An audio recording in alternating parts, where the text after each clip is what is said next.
Okay, how's everybody doing out there? First of all, my name is Kenneth Bird. I'm the creator of Crystal Edge Technology Screens using smart technology gain. You know, my mom used to always say, never let your left hand know what your right hand's doing. So when we do demonstrations clean and cut.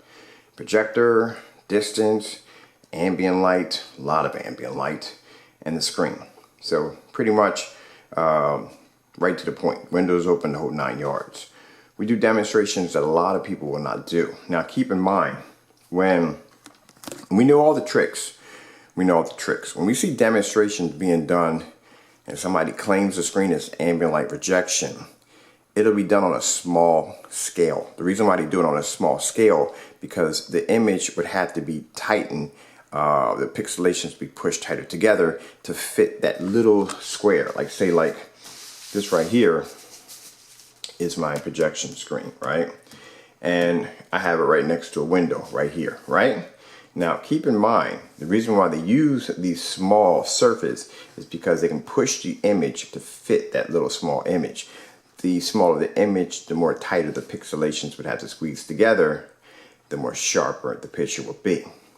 On top of that, the projector wouldn't have to be that far. Now if the projector's at a distance, that means the image is actually sized to the screen. If the projector is not seen, that means the projector is literally sitting on top of the screen. So it means you can have this screen literally sitting right against the window, like so, on that little tiny sample sheet, and it will look somewhat acceptable. Now keep in mind, when I do demonstrations, an ambient light rejection, actually showing up an ambient light rejection screen, we do it on a small scale first. After we do the small scale, it's done on a big screen. This right here, I do this demonstration, I'll do one a day. This right here is my 178-inch 235.1 screen. Keep in mind it's being hit with condensed lighting. There's a window right next to my screen, and once I open up the door and pull back the curtains, this room is flooded with a lot of light, and the screen can take this on with no problem. Usually, you will never see demonstrations being done with a screen of this caliber because they know somewhere along the line something's going to fade out on the screen. When you do a screen of this size, and usually we don't do this with the short throw, we do this with the long throw, which sits back there around 14 feet. That means the projector the lumens have to travel farther to hit the screen, and that means the pixelations will actually have to expand in order to actually accommodate the size of the screen, which means you will lose some picture quality. And the fact that the screen can do this at the distance and at the size that it is shows that the technology is good. But usually when you see people do these demonstrations, they will use a smaller screen, put it near the window, and that way they can keep the projector close or keep the image tighter in order to be able to achieve what they're trying to do. So we know all these tricks already. One of the other things I noticed that rearranging the theater room to accommodate the screen, like taking the screen and taking it away, and blocking the windows. Now, you watch a demonstration where somebody literally have a screen against a window. That right there is a huge red flag that the screen is not ambient light rejection. An open door with the screen on the opposite side of an open door is not an ambient light rejection screen. So, and in one of the other demonstrations where they had a floodlight that never was leaning against the screen, it was laying flat. So the light was going up. Whatever was around it was just dispersing out this way. All this stuff is seen. Experts who watch these demonstrations see this. And this is the reason why some people will never obtain a contract from a company. Because bottom line is, if you have to go through all those little tricks and hurdles in order to make your screen look fantastic, then that means that when they do take your technology down to a test facility, it will fail miserably. Now, as I said before, when we do demonstrations, not a lot of people do what we do. They don't do demonstrations like us. You go, like I said, look on YouTube, look around, see how many people are doing demonstrations like us. You're not going to find anybody doing what we do. Try to, but not do what we do. And this is the reason why we don't show you everything when we do demonstrations. We don't show you certain things because we know there are people that are watching us and that will try to either mimic what we do, or they'll try to figure a way to downgrade our technology to where their level is at. Now, As I said before, there are things we never show you because we need for these individuals to try to mimic what we do so they embarrass themselves in the long run. And I'll show you why. First of all, in any of the demonstrations I did spraying on a Nano, never used a roller. I always advertise that Nanos come with paint sprayers. Over here, they come with the 150 paint sprayer. We tested several sprayers that would work well with the Nano. We chose the 150 because I like it. It's very easy, very simple. Controlled sprayer, and the customer can have it literally right up on top of the screen. Doesn't have to worry about the screen dripping or running or any of that nonsense. You can literally have it, see how close it is, you can have it that close to the screen. So you don't have to worry about being a foot back or none of that nonsense. Just will do the job perfectly. I actually coated with about that much, literally, seriously, that much. I coated my 178 inch 235.1 screen I have right here. Big one right there. I coated it with this. Very easy to use. Didn't have paint spraying all over the place. Usually when the compressors are too big, they push out too much paint and it just has a backlash effect. Now, also too, I have announced many times that a Nano is not available in a 1 gallon. 1 gallons are only available for distributorship contracts only, license agreement contracts only. A Nano is only available to our customers in a 2-quart container only. So this right here is a Nano Platinum slate, which I have on my wall right now. This right here is a black Nano right here. See right there. And this one right here is a silver Nano right here. Looks beautiful, huh? So these are the Nanos right there. Now, I'm gonna point this out really quick. I explained that the only way that you can obtain a license agreement contract, and keep in mind, a notary, not all notaries are going to sign a contract. You have to have, it has to look legit. They will do checks on that individual. Sometimes, not all of them, but some will do checks on the individual and see if the contract is legit. In order for you to get a contract, out of 100, maybe out of 98 or 99, company, you can contact a company and the company will basically take your technology into a facility and test it. But that's a high chance that they'll do that. They have to contact you. There must be something in your demonstration that they see that's different, that they will contact you and give you a contract or non-disclosure agreement. So let me show you something real quick. Now, those of you who've seen this already, you know where I'm going. Those of you who haven't, yeah, you're about to see. All right, so these right here, this is called a non-disclosure agreement, NDA. Now, what an NDA is for is that both parties can talk about technology sensitive information. There's signatures and stamps and all that right there. They can talk about sensitive information without it getting out. So there's my signature, my stamp has to be notarized and all that. They can talk about sensitive information that between both parties, and neither party can talk about it at all. They can't talk about it at all, because you get sued. All right, that's a mutual agreement, right? That's the other one right there, mutual agreement. There's different ways to call it: mutual confidential agreement, a non-disclosure agreement, certain ways to call it, to say it. Now, we send them a sample of this, we take it down, and usually a mutual agreement or it's done for when they start discussing what's in the technology. That is technology that's being sold. So it's technology that's being sold for a sum of money. That's what that's for. So they can discuss either a sum of money, or you're designing, yeah, actually it is being sold for some money, because then basically you're designing new technology for them, or you're basically selling off your technology to them, and you have to discuss how it's designed, how they work, and blah, blah, blah. It's all kinds of information and stuff you got to feed to them to let them know how you work with it and so forth. So that right there is what that's for. Now, here we are, here's another one. Now, once you obtain a non-disclosure agreement, this is the non-disclosure agreement I got when I did the YouTube video where I went down to Florida. Went to Florida, and I actually had to make it in front of them. Right there in Florida. I had to make it in front of them right there in Florida. Whew, talking about some stress, man. That was some stress.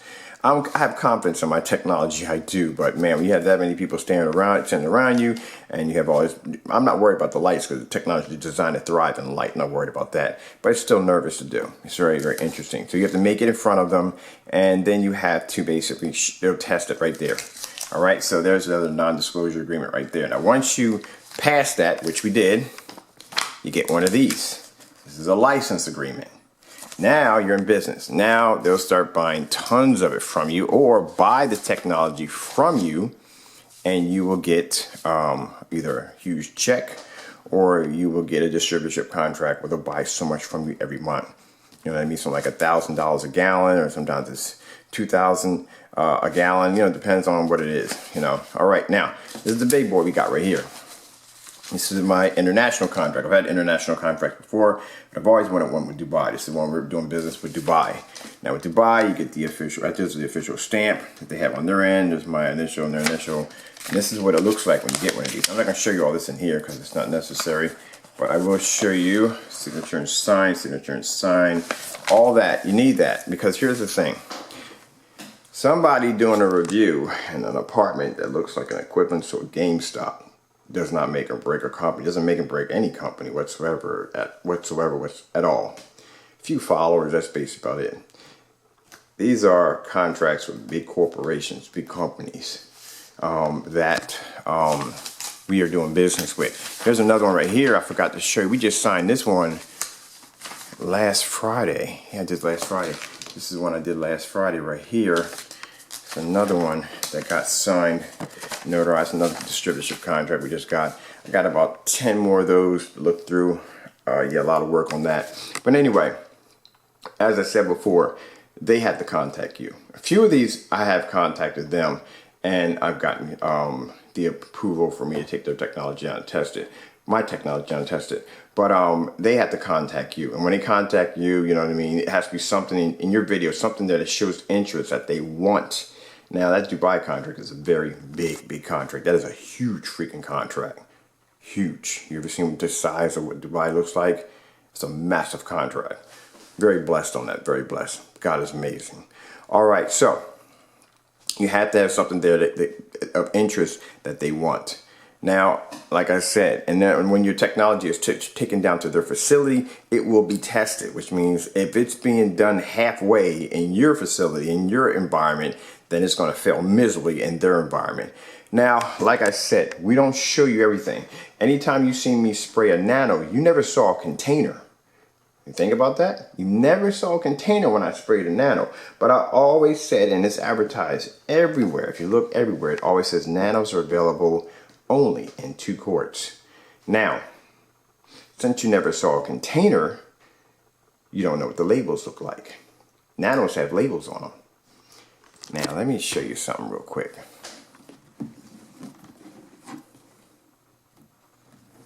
See, there's a reason why we don't show you everything.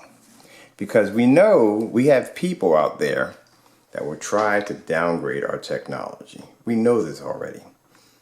Never let your left hand know what your right hand's doing. That's the reason why we do this. Because we like people who actually leap before they look. Now, common sense would tell anybody, we've been announcing from day one, from the launch date of this technology, that is only available in 2 quarts. Why would you bring up a gallon and then say, oh, but there's no label on it? You never saw a container. But you did hear us announce that they are in 2 quarts only. It comes with paint sprayer because the chemical is very thin. I said that 1,000 times. It's very thin. You can't use a roller. It'll streak the screen. It has to be used with a paint sprayer.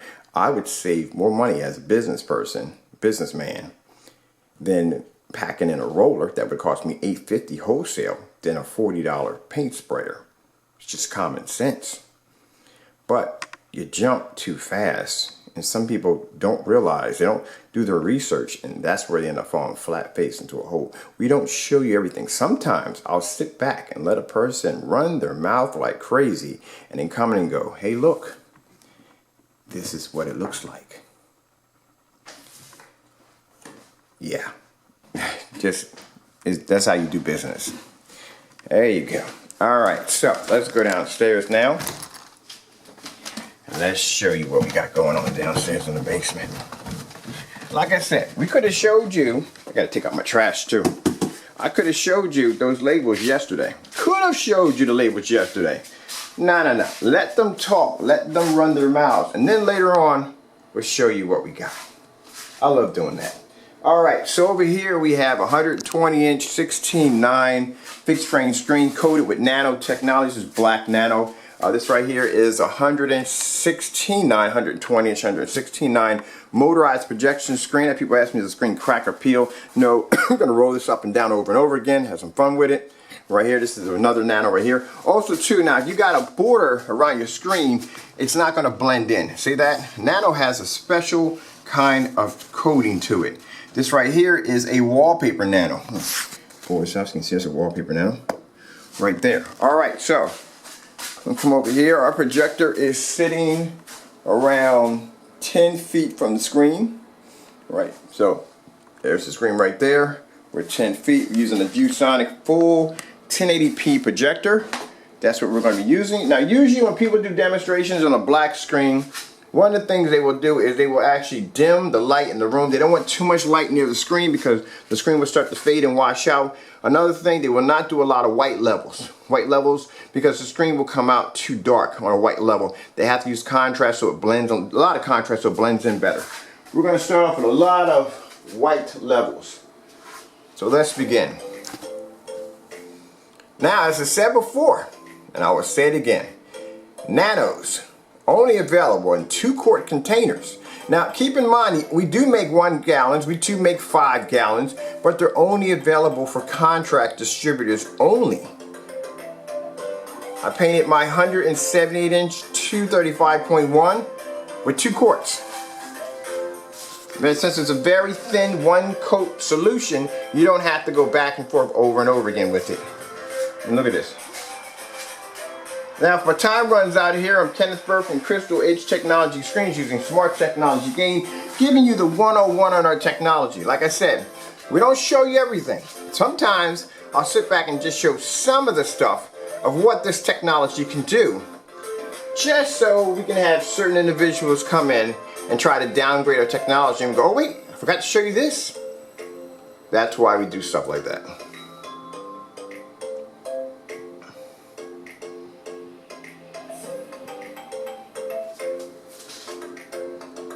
That is a label of a nano.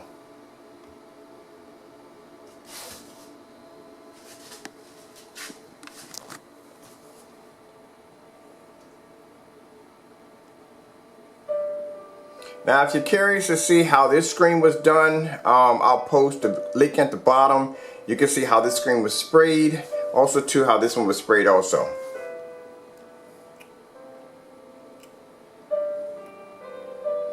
That's why I said I find it kind of funny that, you know, they claim to do these reviews, but yet they never do it on our level. Never. Like, we'll never do it on our level. All the lighting we have in our environment, window light, the whole 9 yards. You see how bright my living room is? My living room is insanely bright. Yet, like I said, I know all the tricks. I know all the tricks of when you do ambient light rejection demonstrations, you use that small screen. You put it right next to the window. And the reason why you do that is because either you have the projector too close to fit that image, or you have the image squeezed to fit that little spot. Now, as I said before, when the projector is sized to a smaller screen, the pixelations are going to be tighter together, tighter knit together. That's going to make the image sharper. And that, if you don't see the projector, that means the projector is too close to the screen. If you do see the projector, that means the bottom line, either the image is just sized for that little tiny area.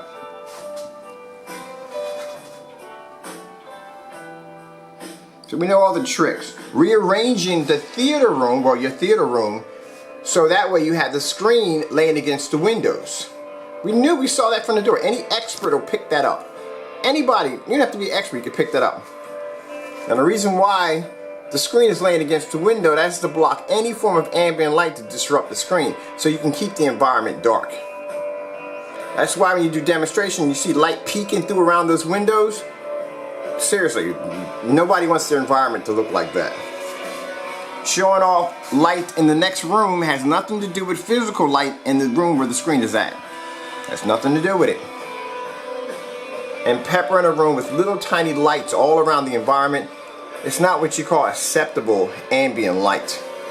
And keep in mind, ambient light can be indoor or outdoor.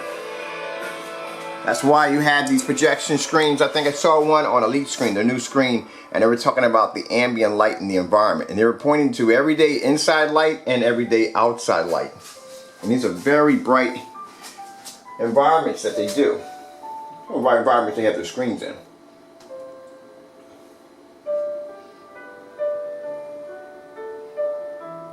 Now if you look at this screen, our screens are using smart technology gain times 10. They're using color enhancement technology. Let's grab something else.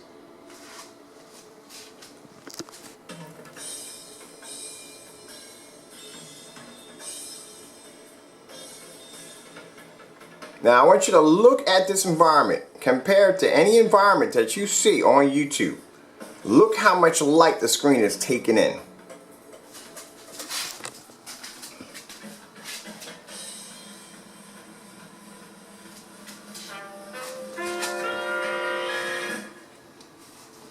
I love when people say, well, why don't you turn out the lights? Like that's going to make it any harder. Don't just turn it off just for fun.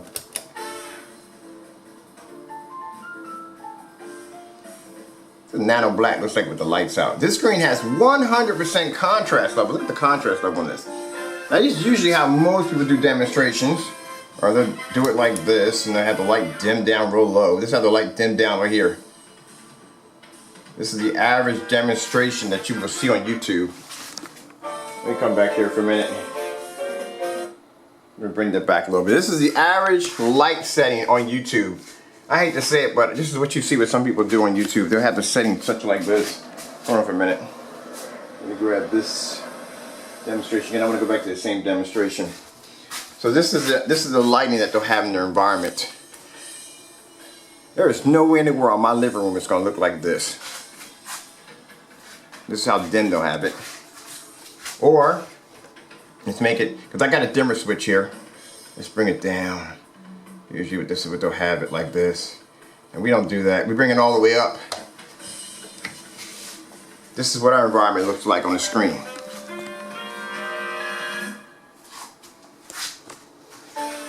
Doesn't make a difference what light you hit. This one in the back. Get this one on the side.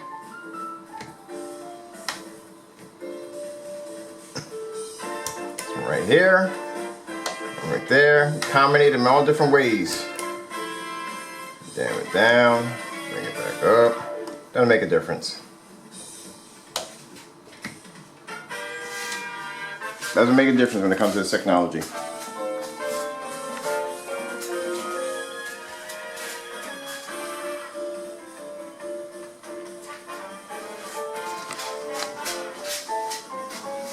Now see, the reason why they can't put their technology in the same environment like this, because the screen won't make it.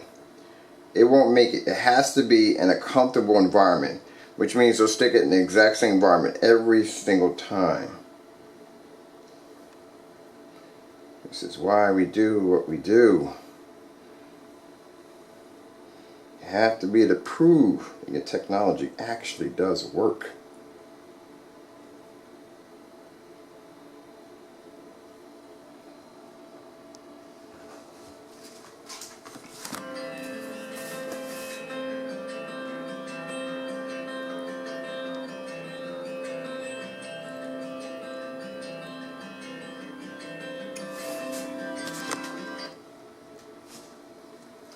There's my Chromecast acting up again.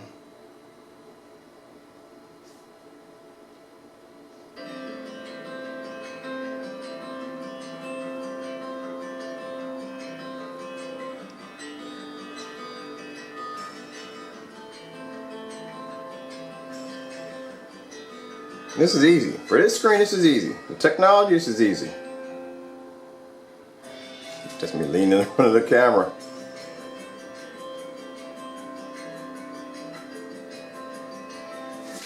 Let's grab some white tigers.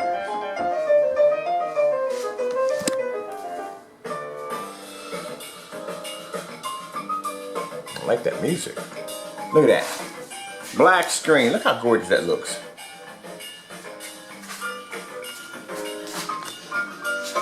I'm gonna go back to the white tigers.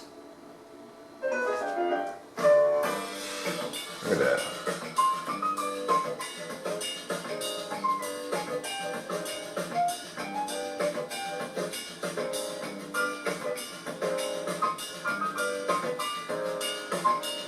Let's try some real deep blues.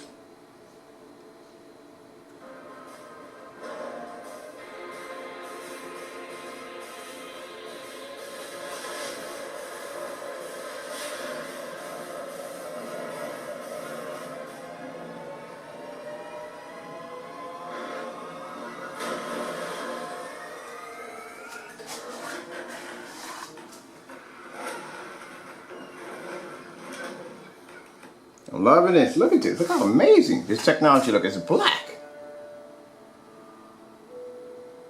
Bring it up a little bit.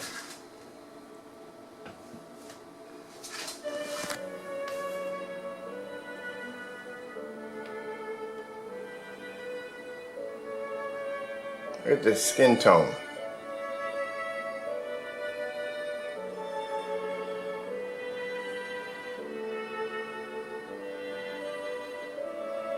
I usually sign off a little early in the middle of the video just in case if I run out of time.